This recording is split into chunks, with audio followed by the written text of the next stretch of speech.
Hyderabad Srisailam highway నిత్యం రద్దీగా ఉంటుంది. రాయలసీమ ప్రాంతానికి వెళ్లేవారితో పాటుగా శ్రీశైలం పుణ్యక్షేత్రానికి వెళ్లేవారు ఈ హైవే పైనే రాకపోకలు సాగిస్తూ ఉంటారు. ప్రతి నిత్యం ఈ రహదారిపై వేల సంఖ్యలో వాహనాలు రాకపోకలు సాగిస్తూ ఉంటాయి.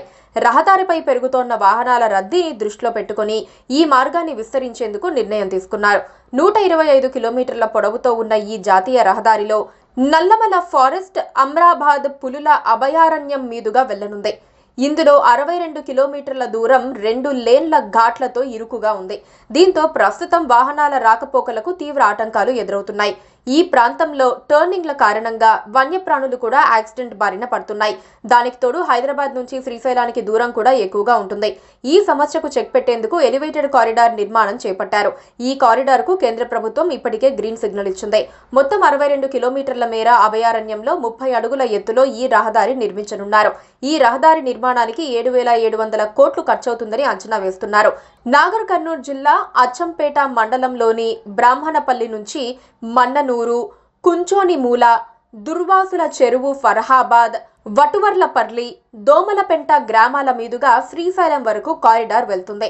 ప్రస్తుతం శ్రీశైలం వెళ్లే రోడ్డు మార్గంలో ఈగలపెంట మీదుగా పాతాళగంగ దాటాక కృష్ణా నదిపై ఓ బ్రిడ్జ్ అందుబాటులో ఉంది.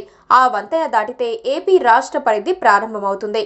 కృష్ణా నది దాటి ఏపీలో ప్రవేశించాక మళ్లీ ఘాట్ రోడ్డు మలుపులు తిరుగుతూ కొండపైకి చేరుకుంటుంది. ఈ మార్గంలో అధిక దూరం, సమయం, ప్రమాదకరంగా ప్రయాణం ఉంటుంది.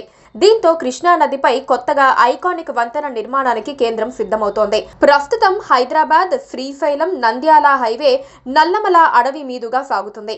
ఈ మార్గంలో కృష్ణా నది, ఘాట్ రోడ్లు, అద్భుతమైన శ్రీశైలం డ్యామ్, ప్రముఖ పుణ్యక్షేత్రం శ్రీశైలం, ఆక్టోపస్, ఫరహాబాద్ వ్యూ పాయింట్లు, tiger safari, Saleswaram, Umamaheswara temples టూరిస్టుల మనసు దోచేస్తాయి. Please subscribe to KTV Telugu. KTV Telugu. KTV Telugu. KTV Telugu channel.